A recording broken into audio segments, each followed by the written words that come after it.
Olá pessoal, tudo bem? Aqui é o professor Bruno Garcia Redondo e sejam muito bem-vindos ao meu canal. Falando em canal, não se esqueçam de clicar aqui embaixo para se inscrever no canal e apertar o joinha caso vocês curtam esse vídeo para me estimular a gravar mais conteúdos como esse. O tema da nossa aula de hoje é tutela provisória. Aqui vai ser um grande apanhado de todos os temas principais e atuais desse temaço chamado tutela provisória. Tutela provisória vem no CPC nos artigos 294 a 311. E a gente tem uma parte geral com regras comuns da tutela provisória. Depois o CPC fala da primeira espécie, que é a chamada tutela de urgência, e depois ele fala da segunda espécie, que é a tutela da evidência. Vamos então pegar esse tratamento que o CPC dá e passar nesse breve vídeo para vocês. O CPC inicia no 294 ao 299 com as regras comuns da tutela provisória. E ele já esclarece lá, no artigo 294, que a tutela provisória é gênero, que se divide em duas espécies, tutela de urgência e tutela da evidência. Então, tutela de urgência e tutela da evidência. O próprio 294, e logo depois seguindo, por exemplo, o artigo 300, explica que a primeira espécie, tutela de urgência, se divide em duas subespécies. Tutela antecipada, também chamada de tutela satisfativa, ou tutela cautelar, também chamada de tutela não satisfativa. Então, recapitulando, tutela provisória gênero, primeira espécie, tutela de urgência, que se divide em antecipada ou cautelar, segunda espécie, tutela da evidência, que vem lá no artigo 311 e não se divide em nenhuma subespécie. Também a parte geral nos demonstra, lá no artigo 297, que existe um chamado dever-poder geral de efetivação da tutela provisória. Isso significa que o juiz tem um dever-poder, mais do que um poder. Ele chega a ter um dever de adotar medidas que efetivem a tutela provisória. Diz o artigo 297, o juiz poderá determinar as medidas que considerar adequadas para a efetivação da tutela provisória. Vejam que é uma cláusula geral de atipicidade. Qualquer medida pode ser adotada para a efetivação de tutela provisória. Poderíamos conjugar, inclusive, com as regras de execução provisória, podemos conjugar com aquele famoso artigo 139, inciso 4 da parte geral do CPC, que diz que para efetivar qualquer decisão, o juiz pode fixar qualquer medida executiva atípica de apoio, como uma medida coercitiva, mandamental, subrogatória, indutiva. Então, esse 297 corrobora aquele arcabouço normativo que vem no CPC, no sentido de uma pluralidade de medidas atípicas para embasar o cumprimento de decisões. O artigo 298 segue lá na parte geral da tutela provisória, esclarecendo que a decisão que se manifesta sobre a tutela provisória deve ser substancialmente fundamentada. Então, na verdade, o que o 298 faz é frisar ainda mais a necessidade de fundamentação, motivação substancial, ou seja, profunda, da decisão judicial que versa sobre tutela provisória. Diz 298, a decisão que concede, nega, modifica ou revoga tutela provisória deve ser profundamente fundamentada. A rigor aqui é a fundamentação, na verdade, de qualquer decisão judicial. Pelo artigo 93, inciso 9 da Constituição, artigo 11 do CPC e principalmente artigo 489, parágrafos também, além do caput, parágrafo 1º e 2º, traz a necessidade de fundamentação substancial de qualquer decisão judicial, quanto mais aquela que fala sobre tutela provisória. O artigo 296 prossegue dizendo sobre a modificabilidade da tutela provisória, dizendo que ela conserva a sua eficácia no curso do processo, mas ela pode a qualquer tempo, no curso da relação processual, ser revogada ou modificada. Então vejam, tutela provisória na realidade é uma tutela, ou seja, proteção, dada de forma provisória, ou seja, não definitiva. Normalmente a tutela dada na sentença, decisão final de conhecimento, é uma tutela definitiva, na fase de conhecimento, fundada em cognição exauriente, aquela mais profunda. Ao lado das tutelas definitivas, que vem, por exemplo, em sentença, nós temos as tutelas provisórias, aquelas proteções ao direito que são dadas antes da proteção final. Então, antes da sentença final, que pode demorar 3, 5, 10 anos para ser proferida, vem a técnica da tutela provisória, para permitir a proteção ao direito antes do final, antes da tutela definitiva. E essa é a tutela provisória. E como ela é provisória, ela depende de algo definitivo e ela também é modificável. Esse é o artigo 296. Por exemplo, todo mundo aqui já ouviu falar em que o juiz às vezes pode dar uma vulgarmente chamada liminar, uma decisão no início do processo, tecnicamente tutela provisória, e depois no curso do processo antes da sentença, com a vinda de uma nova prova, ele pode se convencer de modo diverso do que ele tinha se convencido antes. Ele pode mudar de ideia à luz de uma prova melhor ou diferente e revogar a liminar anteriormente concedida. Ou o contrário, o juiz pode a princípio iniciar logo na primeira decisão negando uma tutela inaudita à outra parte. Com a vinda de uma contestação ele defere, ele modifica aquela decisão de indeferimento e defere a liminar pretendida, a tutela provisória, sem prejuízo de mais coleta de provas e vir lá na sentença a tutela definitiva. E lá na sentença a tutela definitiva vai poder confirmar, manter, negar a tutela provisória anteriormente concedida.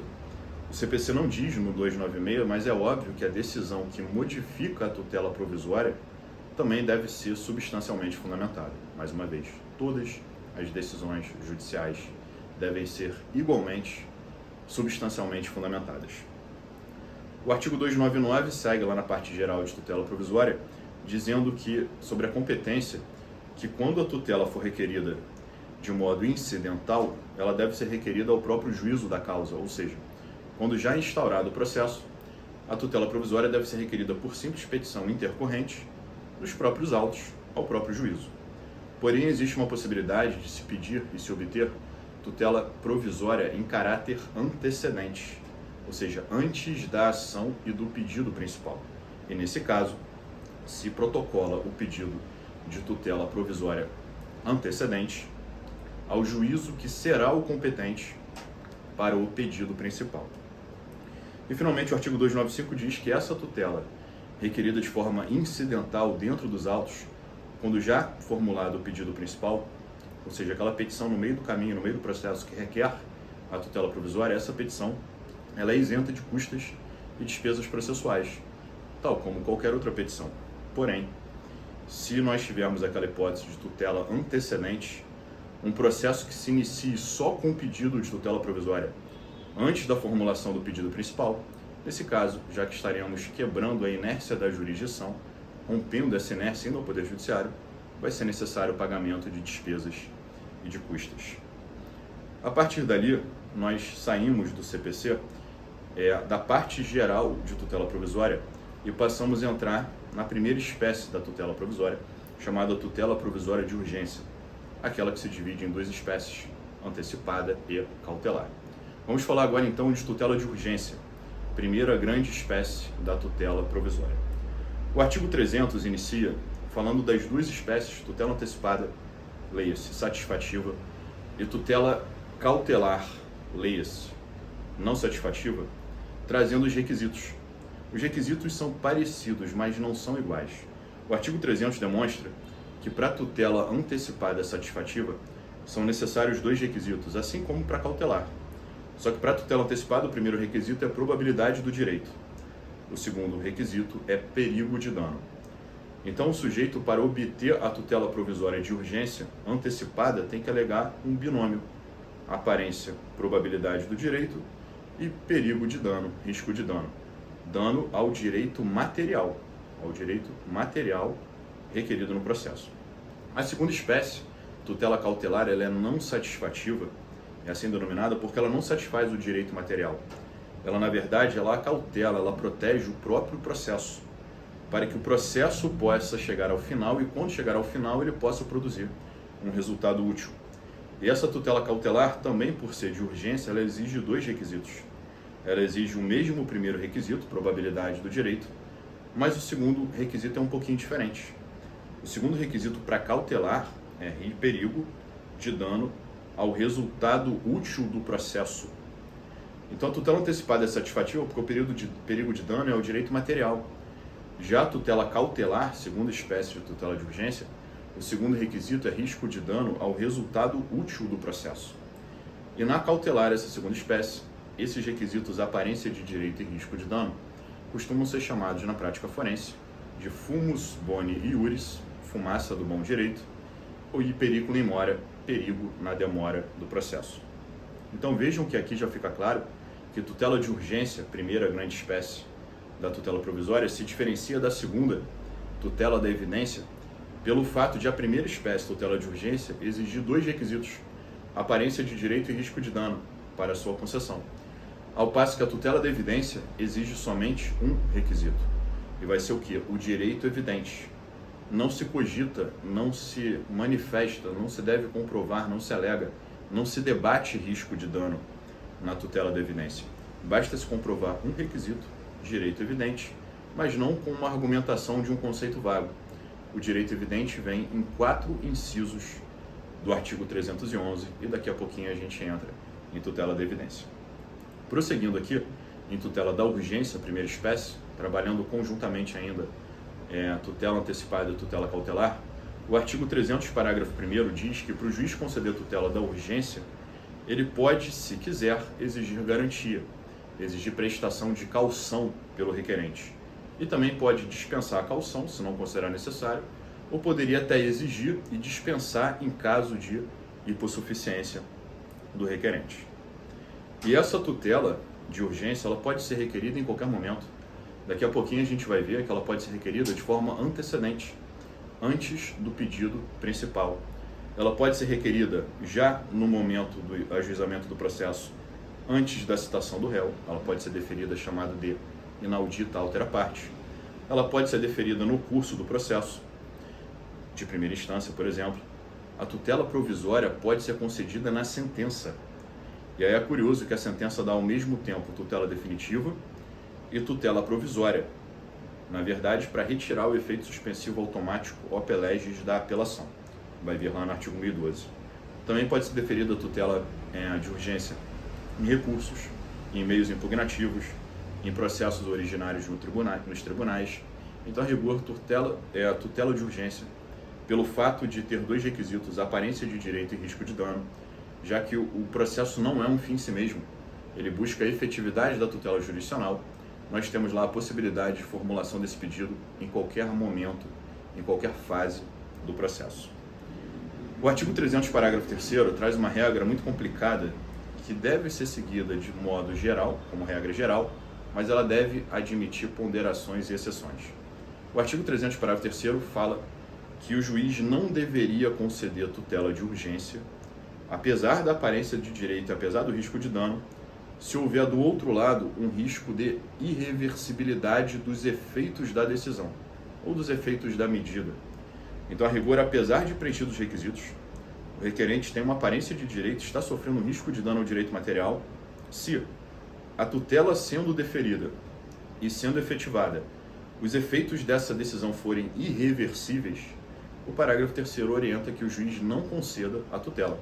Porque pensem, se ela é provisória e o juiz concedesse, os efeitos sendo irreversíveis, se o juiz, ao longo do procedimento, com mais provas sendo produzidas, ele chegasse a uma conclusão em sentido diferente, de que ele deveria revogar a tutela, vejam, a revogabilidade, a reversão não seria possível, porque os efeitos foram irreversíveis. Então o juiz tem que ter muito cuidado quando se ele depara diante de uma medida ou de um pedido cuja efetivação seja irreversível.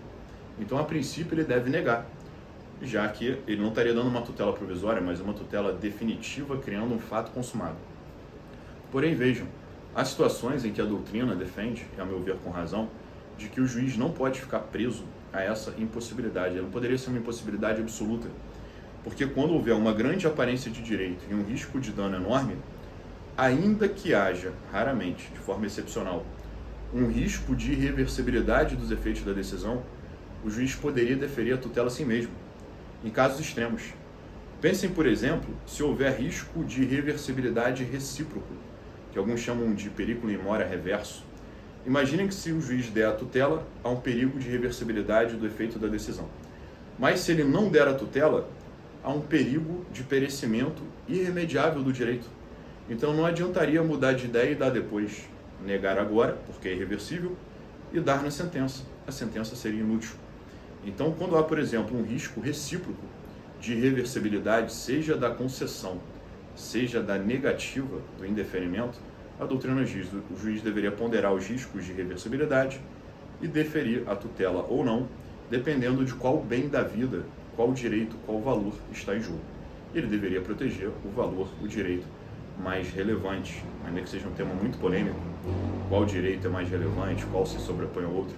Mas pense, um direito do autor muito evidente e muito relevante, com risco de dano alto e imediato e ainda irreversível, e do outro lado, um direito menos relevante do réu, também com risco de que, se conferida a tutela do autor seja irreversível os efeitos, o juiz poderia eventualmente afastar o parágrafo 3º e, ponderando valores, ponderando princípios, lá pelo artigo 489, parágrafo 2º, dar uma decisão muito bem fundamentada, explicando por que está concedendo uma tutela que será irreversível. Ele teria que explicar, na verdade, que o perigo maior seria não conceder, apesar de irreversível. E o artigo 301 consagra um outro dever-poder geral do juiz.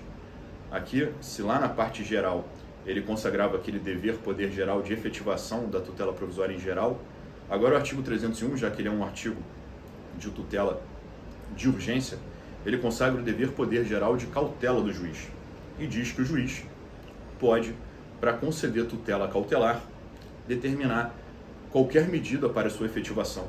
E ele traz lá um rol exemplificativo de nomes de medidas cautelares em espécie.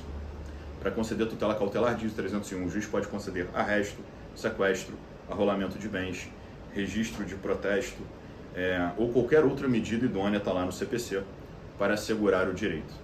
Quando ele fala no finalzinho, e qualquer outra medida idônea, está aí o rol exemplificativo de medidas cautelares que o juiz pode determinar.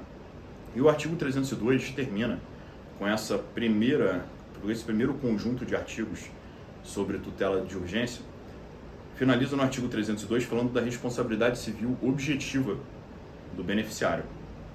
Quem obtém tutela provisória de urgência em seu favor, a recebe e a efetiva, a executa, sob o manto da responsabilidade civil objetiva, devendo responder pelos danos que a efetivação da tutela provisória causar.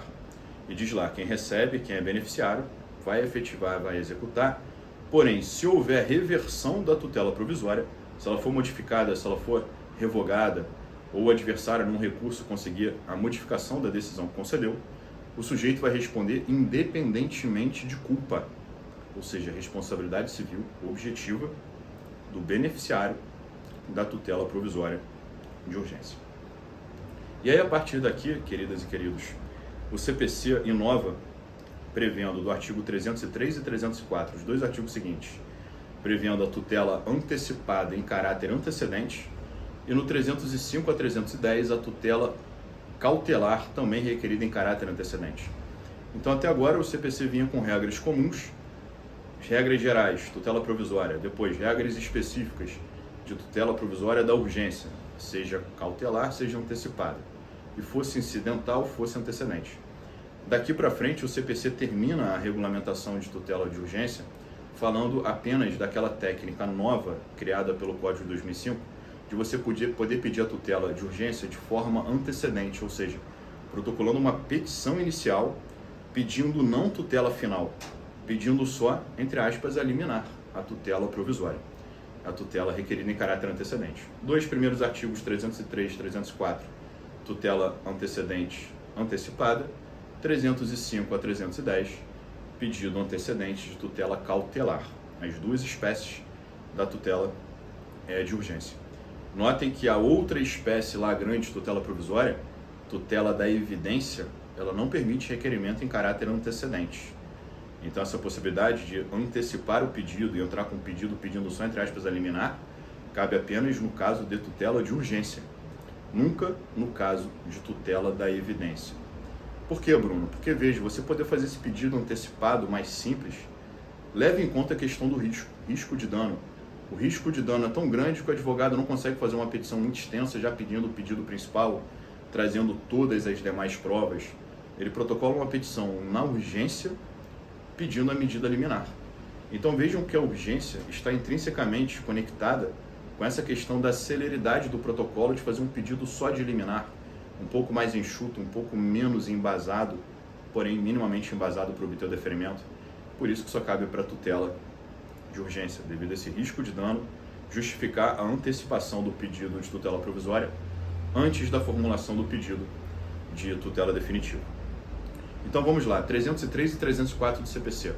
Tutela de urgência antecipada, satisfativa, requerida em caráter antecedente. O artigo 303 e 304 dizem então que o requerente protocola uma petição inicial, já que ele rompe a inércia da jurisdição, petição inicial entrando no Poder Judiciário, no artigo 303, e essa petição ela é um pouco mais simples. Ela deve trazer, claro, um resumo da aparência do direito e um resumo do risco de dano. Ela tem que comprovar os requisitos da tutela provisória de urgência, probabilidade do direito e perigo de dano. Então traz uma argumentação sobre os requisitos só da tutela provisória de urgência. Argumentação um pouco mais simples do que o pedido principal. E formula o pedido que bem da vida satisfativo a pessoa quer. Ela quer que cancele uma negativação indevida, quer que seja paga uma prestação mensal. Qual é o objetivo? Seja entregue uma coisa, inicie ser cumprida uma obrigação de fazer.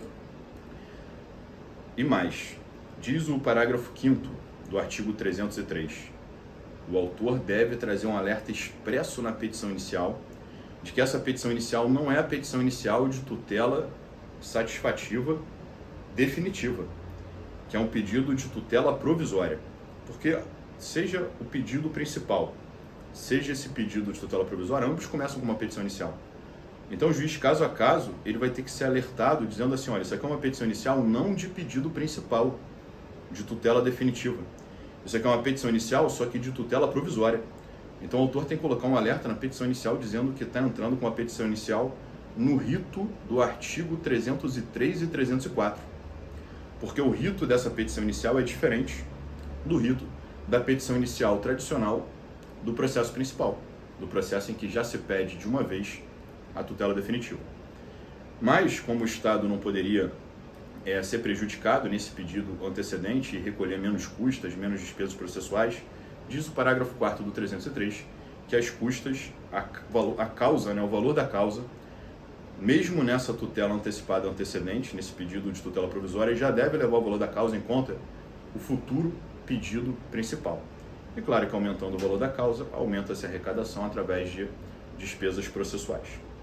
Uma vez protocolada essa petição inicial, pedindo só tutela provisória, comprovando os requisitos de aparência de direito e risco ao direito material, risco de dano material, e fazendo alerta de que está se entrando com o procedimento do rito do artigo 303, 304, e colocando corretamente o valor da causa, englobando já o pedido final, principal, de tutela definitiva, passo seguinte, o juiz analisa se defere ou não, inaudita altera parte, antes mesmo de citar o réu, se ele defere essa tutela provisória antecedente, requerida em caráter antecedente.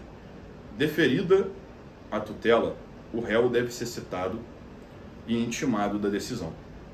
E o interessante é que o réu é citado e intimado do deferimento da medida, uma decisão interlocutória, só que ele é citado e intimado não para a audiência de conciliação, então aqui não se aplica agora ainda o artigo 304, e ele tampouco é citado para apresentar resposta.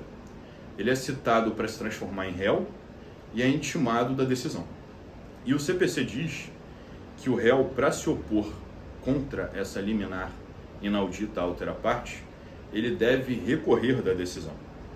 Ele tem que apresentar o respectivo recurso sob pena de a decisão se transformar em estável. Então o réu, na verdade, é citado pelo CPC para apresentar recurso. E qual o recurso contra uma decisão interlocutória do conhecimento de primeira instância que defere tutela provisória lá no artigo 1015, inciso 1 do rol do agravo de instrumento? Já respondi, né? Do rol do agravo de instrumento, o recurso é agravo de instrumento. Então, decisão interlocutória que defere tutela provisória de urgência antecipada, requerida em caráter antecedente, quase uma frase, né? O nome dessa espécie de medida. Se a decisão interlocutória na fase de conhecimento que defere a tutela provisória, o recurso é agravo de instrumento. Se entrar com agravo de instrumento no prazo de 15 dias, a decisão não estabiliza. E aí o autor é intimado para contrarrazões e o tribunal vê se mantém ou não a tutela. Só que aí surgiu uma dúvida na doutrina, na jurisprudência, que é a seguinte: se o réu não quisesse se opor a essa decisão contrária a ele por meio de agravo, ele quiser apresentar contestação em primeira instância, ou seja, ele não quer apresentar agravo de instrumento na segunda instância, ele quer simplesmente apresentar contestação ao pedido de tutela provisória antecedente. Será que entrar com contestação e não com recurso impede a estabilização da decisão? Em outras palavras, onde o CPC fala recurso, leia-se apenas recurso, agravo de instrumento, ou leia recurso de modo amplo, no sentido de meio impugnativo, e aí a contestação poderia substituir o agravo para os fins de impedir a estabilização da tutela antecipada requerida em caráter antecedente. Doutrina diverge. Minha opinião pessoal é de que qualquer meio impugnativo lato sensu deveria ser hábil a impedir essa estabilização, né? É uma manifestação do réu contrária à decisão. Porém, o STJ é interessante que ele tem duas decisões totalmente contraditórias, uma no mês 10 de 2019, dizendo que somente o agravo impede a estabilização. E um ano antes, no mês 12 de 2018, o mesmo STJ decidiu que a contestação sozinha, sem agravo, já seria um insurgimento do réu contra a decisão e então impediria a estabilização. Então vejo que na verdade o STJ tem dois julgados até o momento da gravação desse vídeo. Um dizendo que a contestação sem agravo serve para impedir a estabilização e outro julgado, 10 meses depois, dizendo que só o agravo de instrumento e não a contestação seria o meio idôneo e adequado para impedir essa estabilização da tutela provisória. Não havendo o agravo e ou a contestação, dependendo da corrente que você adote ou que venha a ser majoritária nos próximos anos, não havendo essa insurgência do réu, a decisão se estabiliza. A decisão se estabiliza e diz o CPC, e o processo é extinto. Pessoal, petição inicial, decisão deferindo, citação do réu, inércia, o processo acabou, prolação de sentença, consolidando, estabilizando os efeitos da tutela provisória e determinando a extinção do processo. O STJ acabou de decidir, em dezembro de 2021, de que essa sentença que extingue o processo mantendo, estabilizando os efeitos da tutela, mantendo em vigor a tutela e acabando com o processo, essa sentença extintiva, ela deve condenar o réu em honorários advocatícios. O CPC omisso no artigo 303 ou 304, se haveria condenação em honorários. E aqui, o STJ, em dezembro de 2021, pegou, por analogia, o artigo 701, que é o artigo da ação monitória, e fixou honorários em 5%, não em 10%. Em 5% os honorários advocatícios, porque lá no artigo 701 da monitória, os honorários da ação monitória, os honorários são 5%. Agora vamos para a segunda situação que o CPC fala. E se o réu, em vez de ficar inerte, e aí a decisão se estabilizar e o processo é extinto, se o réu preferir o caminho de impugnar por agravo de instrumento ou impugnar por contestação, se assim se admitir. Mas vamos pensar na hipótese que está numa redação literal no CPC. O réu interpõe o agravo de instrumento. Se interpõe o agravo de instrumento em 15 dias, a decisão não estabilizou e o processo não é extinto. Então o agravo de instrumento tem que ter o seu curso em segunda instância, então o autor vai ter que ser intimado para contrarrazões, e vai dizer o CPC no artigo 303, parágrafos 1º, inciso 1 e parágrafo 3º. Agora passa a haver um ônus para o autor. O autor deve ser intimado para emendar a petição inicial nos mesmos autos, em 15 dias, sob pena de extinção sem resolução de mérito. Então vejam, se o réu não recorre, estabiliza contra réu e extingue com resolução de mérito. Porém, se o réu recorre, o autor tem que ser intimado do recurso do réu para o autor apresentar uma emenda à petição inicial em 15 ou mais dias, se o juiz fixar um prazo maior do que 15, o CPC permite, para apresentar emenda da petição inicial. O STJ também tem um julgado do mês de agosto de 2020, o único julgado também sobre esse tema, dizendo que os prazos do réu e do autor não são concomitantes, mas sucessivos. Em nome da racionalidade e dos princípios processuais, pensem só. O objetivo desse pedido antecipado ou antecedente, ele busca, na verdade, que o réu não recorra. Porque o réu não recorrendo, você não precisou de pedido principal. Réu não recorreu, já estabilizou a tutela deferida, extinção com resolução de mérito. Acabou. Decisão produzindo efeitos totalmente favoráveis ao autor. Então tem um ganho de tempo muito grande de não ter o pedido principal, audiência de conciliação, mediação, contestação, réplica, saneamento, provas, sentença, apelação. Você não tem toda a fase de conhecimento do processo já com a extinção. Então há muita vantagem quando o réu não recorre, porque já extingue, estabilizando a tutela. Então o que disse o STJ? Da leitura do artigo 303 e 304, entenda-se primeiro que primeiro ocorre o prazo do réu para agravo. Não agravou, o autor não tem que emendar nada. Estabiliza contra o réu e extingue. O autor só tem o prazo de 15 dias para apresentar emenda, complemento à petição inicial, formulando o pedido principal só quando o réu agravar. Porque quando o réu apresentar agravo, o processo não é extinto, o processo tem que seguir. E aí ele não segue só com o pedido de tutela. O pedido de tutela já foi analisado, foi deferido e está em grau de recurso. Agora o processo em primeira instância tem que prosseguir com o pedido principal. Mas aí vejam que o autor não protocola uma nova petição inicial com o pedido principal. Ele faz um aditamento, uma emenda, uma petição em 15 dias formulando o pedido principal. Que às vezes até pode ser o pedido já da tutela provisória, sem o menor problema. Ele melhora o pedido, complementa a argumentação, traz provas complementares e aí o processo prossegue. Aditada a inicial, emendada a inicial pelo autor, o processo prossegue agora como fase de conhecimento normal. O processo prossegue como fase de conhecimento, formulação de pedido. Qual é o ato seguinte? Intimação do réu em primeira instância para comparecer à audiência de conciliação e mediação, lá do artigo 334. Não designada a audiência ou não havendo acordo na audiência, e aí vai correr 15 dias para, em primeira instância, o réu finalmente apresentar contestação ao pedido principal. Acaba aqui a tutela provisória antecipada antecedente. E o CPC prossegue no 305 a 310 com a tutela cautelar requerida em caráter antecedente. Então, aquela segunda espécie de tutela de urgência, agora a cautelar, aquela não satisfativa, também pode ser requerida em caráter antecedente. O procedimento lembra um pouco o que eu acabei de explicar para a tutela antecipada, mas não é igual. Há diferenças significativas, principalmente em relação a prazos, não há estabilização, etc. Um último alerta é necessário. Vocês poderiam pensar assim: Bruno, e se houver a estabilização lá da tutela antecipada, extinção com o arquivamento, e o réu algum dia desejar impugnar aquela estabilização, será que é possível? A resposta vai ser sim. E é interessante que o artigo 304, parágrafos 6º, 2º, 5º e 4º, diz a maneira pela qual o réu tem para tentar reverter essa estabilização. Estabilizado, o processo foi extinto com resolução de mérito, não cabe simples petição no processo estabilizado, não cabe mais recurso no processo estabilizado. Diz lá o 304, nesses parágrafos que eu mencionei, em 4 parágrafos, que o réu tem que entrar com uma ação chamada de revisão, uma ação de revisão da tutela antecipada, antecedente, estabilizada.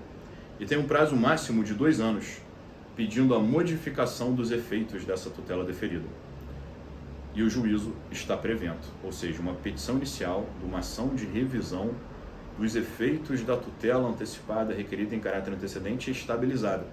Uma ação em até 2 anos, um prazo decadencial para se entrar com essa ação de modificação. E aí vejam, o ônus da prova é do réu. Agora é um processo de réu contra autor para tentar cair os efeitos dessa tutela estabilizada.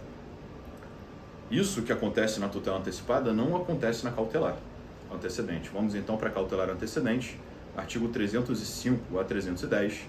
Começa o 305 lá no parágrafo único com uma regra interessante de fungibilidade, dizendo assim: caso o sujeito apresente um pedido pelo artigo 305 chamando de cautelar, o que na verdade é antecipado satisfativo, o juiz deve observar o 303.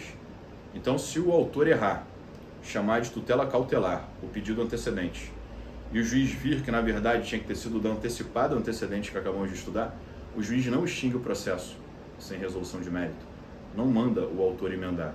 Ele simplesmente dá uma decisão dizendo que se observe o disposto no artigo 303, tutela antecipada requerida em caráter antecedente. E essa petição cautelar, inicial cautelar, pensando aqui que seja cautelar mesmo, que o advogado tenha acertado, essa petição inicial pelo artigo 305, ela também é um pouco mais simples porque ela é um pedido só da liminar, só da tutela provisória cautelar. Então o sujeito pede, por exemplo, um arresto, pede que o bem do devedor seja retirado da posse direta dele, porque ele está dilapidando o patrimônio, e dilapidando o patrimônio, quando o processo principal chegar ao final, a execução vai se frustrar. Então ele pede uma medida cautelar que não é satisfativa, o dinheiro não entra no bolso do requerente, mas ele pede que seja excluído um bem da posse direta, mantém no patrimônio do devedor, mas excluído a posse direta para não ser dilapidado, não ser vendido, não ser transferido, não sumir, para resguardar um futuro processo de execução. Por isso que a cautelar é não satisfativa, ela protege um processo judicial. E seguindo nessa linha, esse pedido antecipado, na verdade, prévio cautelar, ele de tutela provisória, ele também é mais simples do que o pedido principal.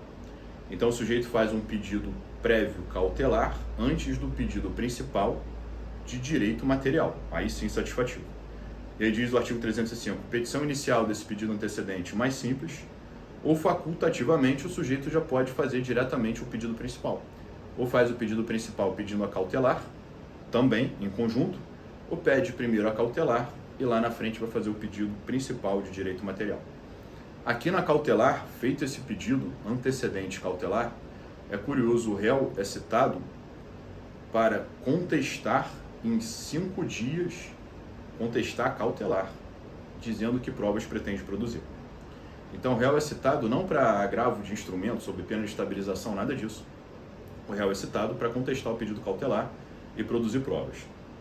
Não contestado o pedido, a gente tem a revelia na cautelar, presunção absoluta de veracidade dos fatos e do risco alegado pelo autor na petição inicial, e o juiz profere sentença em 5 dias. Havendo ou não a revelia, fato é que o juiz podia ter deferido a liminar cautelar, pode ter dado a tutela provisória cautelar. Nesse caso, vai dizer o artigo 308 caput e parágrafo 2º. A medida cautelar em tutela provisória deve ser efetivada, ela deve ser cumprida, executada. Uma vez executada, o autor deve ser intimado para apresentar de novo um aditamento, uma emenda da petição inicial, formulando o pedido principal satisfativo de mérito. Então nós temos pedido cautelar antecedente, decisão do juiz que defere a tutela cautelar, não deve ser interposto necessariamente recurso pelo réu, ele é citado na cautelar para contestar a cautelar num prazo curto, não de 15, mas de 5 dias, e segue como cautelar. Em paralelo, essa decisão cautelar sendo efetivada, sendo cumprida, e diz o STJ em julgados do ano de 2022, de junho de 2022 e de agosto de 2022. Essa tutela tem que ser cumprida, efetivada totalmente. Aí quando cumprida totalmente a tutela provisória cautelar, é que começa a correr o prazo do autor de 30 dias para protocolar essa emenda, esse aditamento, formulando o pedido principal de mérito satisfativo. O STJ tem também uma divergência, também dos anos de 2022, sobre se esse prazo de 30 dias deve ser contado em dias úteis ou em dias corridos. Para mim, Bruno, por ser simples petição de aditamento, de complementação de emenda, nos mesmos autos, formulação de pedido nos mesmos autos, esse prazo é para protocolar a petição, é um prazo de natureza processual, então deve ser contado em dias úteis, conforme artigo 219, parágrafo único. E o STJ tem um julgado nesse sentido em 2022. Porém, há um outro julgado do STJ do mesmo ano de 2022 em que ele diz, e aí pegando jurisprudência histórica do CPC de 73, em que havia 2 ações, uma ação cautelar e uma ação principal, dizia-se que esse prazo para entrar com uma ação principal e não simples petição era um prazo de natureza decadencial. E sendo um prazo de natureza decadencial, deveria ser contado em dias corridos. Então o STJ pegou um entendimento lá de trás e manteve, na vigência do novo CPC, um julgado para cada lado, minha opinião pessoal, prazo contado em dias úteis, porque de natureza processual, no modelo do regime do novo CPC. Uma vez protocolada esse aditamento da petição inicial, então esse aditivo, essa emenda, essa complementação do pedido formulando o pedido principal, diz o CPC, as partes devem ser intimadas para audiência de conciliação do artigo 334. e caso não haja acordo ou não fosse o caso da designação da audiência, deve o réu ser citado agora para contestação ao pedido principal. Então, intimado para contestar o pedido principal no prazo de 15 dias de contestação, lá do artigo 335. Caminhando para o fim, vamos ver tutela da evidência, que vem um único artigo 311, o requisito é direito evidente, só que não direito evidente com base em conceito jurídico indeterminado, conceito vago, em que cada autor e cada advogado vão debater sobre o quanto evidente é o seu direito. Aqui o CPC trouxe escrito o que ele considera como direito evidente. Então o artigo 311 tem 4 incisos. Esses 4 incisos não exigem a demonstração de risco de dano. Exige sempre demonstração apenas de aparência do direito. Mas vejam, a aparência de direito sem risco de dano, só que para essa aparência de direito não basta a argumentação da cabeça da parte. Ela tem que conseguir, para a aparência do direito, encaixar em uma das 4 hipóteses dos 4 incisos do artigo 311 do CPC. Vamos lá, então diz o 311, a tutela da evidência será concedida independentemente da demonstração de risco de dano, ou seja, não precisa se argumentar com o fundamento risco de dano. Basta se caracterizar uma das 4 hipóteses dos 4 incisos. Diz o inciso 1 que cabe tutela da evidência provisória quando ficar caracterizado o abuso do direito de defesa ou manifesto propósito protelatório de uma parte. Então vejam, a parte está utilizando o seu direito processual de defesa, de recurso, de ação, mas ela começa a abusar do direito, seja de ação ou de defesa. E ela fica adiando a sentença através desse abuso. Então ela adia a tutela definitiva, ela adia o momento em que a sentença deveria vir. E aí vem a tutela da evidência como uma técnica de antecipação. Se eu não consigo dar tutela definitiva na sentença porque a sentença nunca está chegando porque alguém está abusando, o que o juiz pode fazer? Preferir uma decisão interlocutória, dando a título de tutela provisória. Não a título de tutela definitiva, que ainda não chegou à sentença, mas ele dá a mesma providência a título de tutela provisória, através de uma decisão interlocutória na fase de conhecimento. Então aqui alguns chamam de tutela de evidência punitiva pelo abuso do direito processual. Então, às vezes, por exemplo, pensem num réu que está abusando do direito de defesa. O autor acaba ganhando o que ele pediu antes da sentença, pelo mero fato de o réu estar abusando do direito, prolongando a chegada da sentença. E ele ganha uma tutela provisória da evidência do 311, inciso 1, obtendo lá o bem da vida de forma provisória, naquele momento, de forma imediata. O inciso 2 diz que o juiz pode também deferir tutela da evidência quando as alegações de fato puderem ser comprovadas somente com documentos e houver tese firmada em julgamento de recurso repetitivo ou havendo tese fixada em súmula vinculante. Então vejam só, diz o inciso 2. O inciso 2 traz 2 requisitos cumulativos segundo o STJ. O STJ tem 2 julgados de 2019, dizendo que esses requisitos do inciso 2 são 2 requisitos cumulativos. Vamos lá. Alegações de fato podem ser comprovadas somente com documentos. Então, há documentos comprovando alegações de fato. Não preciso de novas testemunhas, não preciso de perícia. Fatos já comprovados com documentos nos autos. E, segundo requisito, o pedido, a tese jurídica do pedido, já está firmada, está de acordo com um julgamento de caso repetitivo ou súmula vinculante. Então, o sujeito tem fato comprovado satisfatoriamente com documento e o pedido dele está num julgamento de caso repetitivo ou súmula vinculante, ou seja, a tese jurídica lhe é favorável de forma vinculante. O juiz, vendo a conjugação desses 2 requisitos, ele pode proferir de imediato uma decisão interlocutória, concedendo o bem da vida de forma provisória, antes mesmo da sentença. Quando o CPC diz julgamento de caso repetitivo, a gente aplica o artigo 928, que fala do IRDR, Incidente de Resolução de Demandas Repetitivas, Especial e Extraordinário Repetitivos. E a doutrina também prefere incluir aí o incidente de assunção de competência lá do artigo 947, parágrafo 3º. Então, tese vinculante firmada, com prova satisfatória documental dos fatos, o juiz pode conceder de imediato a tutela provisória da evidência. O inciso 3 diz que, uma terceira hipótese, a penúltima, que cabe tutela da evidência quando se tratar de pedido rei persecutório, em que você pede a coisa pede a coisa fundada em prova documental adequada do contrato de depósito. Então aqui é uma tutela da evidência específica no caso de contrato de depósito. Alguém deu um bem para outrem a título de depósito e o depositário não devolveu o bem quando pedido. O sujeito entra formulando um pedido principal de devolução da coisa dada em depósito, um pedido rei persecutório, e vai dizer ao CPC: se esse pedido for fundado em prova documental adequada de contrato de depósito, será decretada no imperativo a ordem de entrega do objeto custodiado, sob cominação de multa, com possibilidade de fixação de multa para estimular o réu a cumprir o mais rapidamente possível a decisão. Então vejam, havendo prova escrita adequada, documental, de contrato de depósito, o sujeito ganha a tutela provisória da evidência. Ah, Bruno, é um caso de depósito que não tem uma prova documental adequada.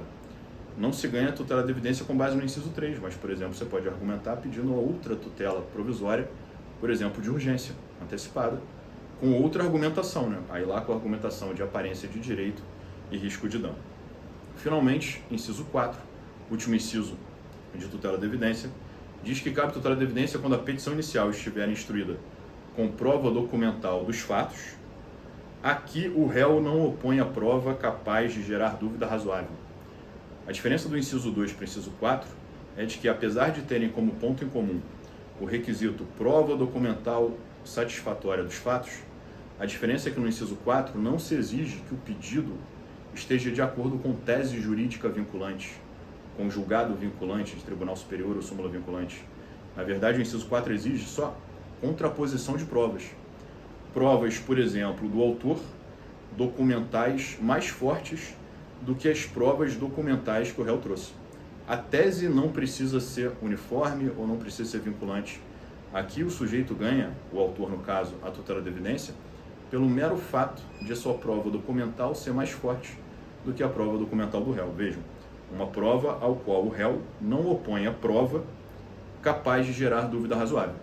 Então, antes mesmo da sentença, o juiz, comparando as provas documentais, ele já pode dar uma decisão no meio do processo, interlocutória, na fase de conhecimento, deferindo a tutela da evidência de uma vez, para ter esse ganho de efetividade, né? Não ter que esperar a sentença ao final.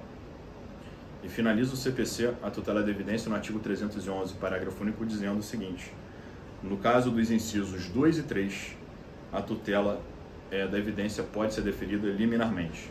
Liminarmente quer dizer inaudita altera partes, tá? Então, no caso do inciso 2, prova documental mais tese vinculante.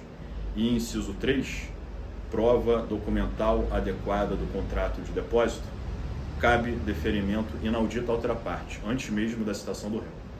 No inciso 1 e no inciso 4, não cabe tutela da evidência inaudita altera parte, pelo simples fato de que precisa da outra parte para verificar a conduta. No inciso 1, abuso de ação ou de defesa de alguém. Você precisa, no mínimo, do contraditório para ver se alguém está abusando. Então, não pode ser dado antes do contraditório, antes do primeiro ato do processo. E no inciso 4, como é uma conjugação, um comparativo de provas documentais, provas do autor versus provas do réu, é necessário que o réu tenha sido intimado para apresentar provas.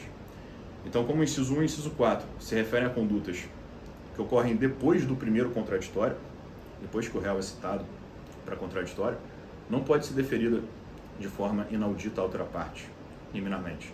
Já o inciso 2 e 3 permitem esse deferimento. Espero que vocês tenham gostado desse vídeo de tutela provisória. Agradeço muito a companhia. Se tiverem ido até aqui o final do vídeo, não esqueçam de clicar no joinha. Muito obrigado pela companhia.